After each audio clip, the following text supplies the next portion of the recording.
Welcome back to Leeds Lately. Leeds have just drawn 1-1 away at Deepdale against Preston.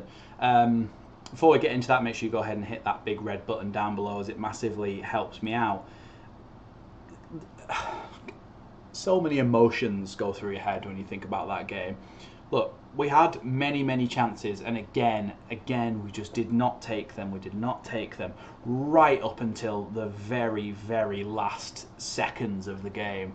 In the 92nd minute, Mateo Joseph equalised. It was a deflection off the defender, and I think it's gone down as an own goal. But look, it's very frustrating to watch when we cannot break teams down. But if that Bamford goal goes in and then the Mateo Joseph goal goes in, everyone's talking about what a great game that is. But it's just, and this is going to sound like the most stupid thing ever, but football is just about goals. And look, hear me out on this. Obviously that's the case. But I think the way that people frame the game is also dependent very much on whether fine margins like Bamford's flick, if that goes in, we're looking at that like it's a good game in terms of entertainment. I think a lot of people have been frustrated with the fact that Farke looks like he's got no ideas when it comes to these away games, but I don't know if that's necessarily true. I think a lot of it's down to the players. It's 6 of one and half a dozen of the other. And it's got to change. That's the only thing we do know for certain. It's got to change this away form. To get a draw in the end is a really good result, but from the start of that game, we should be doing better than that. However, as we do usually with these match reactions, we want to talk quickly about the opposition first, because I thought Preston was very good. They were very good today. Under Paul Heckingbottom, they seem to actually want to attack. They actually want to go forward, and they actually want to play a bit of football. And they played a good game up until very late. They didn't have the majority of the possession. They were never expected to, but when they did, they came forward. When they had a spike of possession, they came forward and they scored with it, and that's what you've got to do, and that's what we don't do a lot of the time. So credit to them for the way they played. The fact that we got a draw out of it, I think overall would be a fair reflection of the game. Look, you had the Bamford chance where he missed from about 2 yards out and it rolled past the post, which I can't believe I'm saying that nearly in 2025.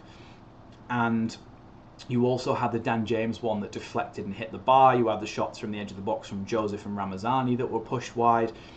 I think that realistically, we could, if things had fallen better for us, we could have been 4 or maybe 4 goals up in that game. But it never works out that way. You never have 100% strike rate, but you've got to finish more chances than we do. You really have to finish more chances than we do. Other things that could have gone differently in that game, the refereeing I thought was really poor. Osmajic just flying around constantly, flying into tackles, trying to hurt people. You can tell he is just a brute. I said it before, he's literally like Mitrovic with none of the talent. And then you've also got what's he called? Ben Whiteman in their midfield, their captain. He should have been sent off. He made a yellow card challenge on Aronson when Aronson turned him, and then he tripped him over. And then you've got the one that he made on Bogle where, yeah, he won the ball first, but he followed through and he went right through Bogle's legs. And Bogle was left in a heap on the ground. That should have been a second yellow card.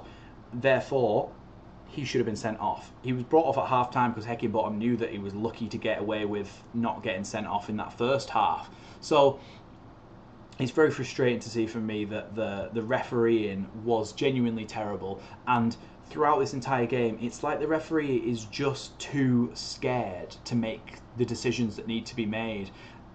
Scared of what people will say online. I don't know, of what people will say in the stadium as well. I don't know. But you have to, if you're going to be a professional referee, you have to make the tough decisions, and he should have been sent off. He really should. Now, having said that, their goal, from their point of view, it was a very good goal and a good finish in the end. The ball came through into the midfield. Osmajic came deep as a target man, took a nice curved kind of touch around the corner and ran past Strauch to then cross it into the box to the back post. From their point of view, that's a very good goal. From our point of view, it's a really terrible goal because whilst everybody is going to blame this on Meslier, I want you to listen to me now. It's not only Mellier's fault. I am not deflecting all blame from Meslier. I think Meslier could have done a lot better with that. Could have done a lot better with it. And he probably should have saved it. But in the same breath as I'm saying that, Strauch should never have been pulled into their midfield by Osmajic, who it's like the counter press was way off. We turned over the ball, they got the ball in midfield. Strauch flew straight out to Osmajic, which as Osmajic checks his shoulder, Strauch's there, so we can just go straight past him. If Strauch stands his ground and stands back a little bit, and he tries to take that touch then, Strauch is just there to get it. So you can't allow somebody that much time and space, and you can't go with them to create that much space for them. So that's Strauch being way out of position. He's never going to get back. Once we've gone past that point, you've then got Osmajic running down the right wing. A ball comes into the box. Rodon is in a good position at the near post. If he sticks out a foot, there's a high chance it's not going to be an own goal because he's not actually directly in front of the goal. Rodon, he goes like this with his arms as if to say, like, calm down, it's fine, we can deal with it. But he's saying that whilst the ball is going past him. He's not putting a foot out, which he should have done. The ball is going past him to the back post where someone scored. So in what universe he thought it was okay, just calm down, like, we've got this. I don't know what planet he was on. Bogle's positioning, probably a bit harsh, maybe could have been a little bit better.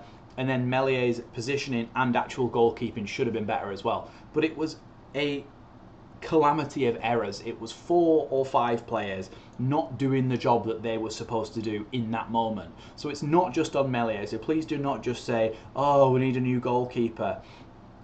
Strauch, Rodon, Bogle, Meslier, all at fault for that goal. You could even say Byram, because Byram was way up the pitch, but part of our attacking plays that we play with high wing backs. So not too much on Byram, but it was at least between 4 players, that issue.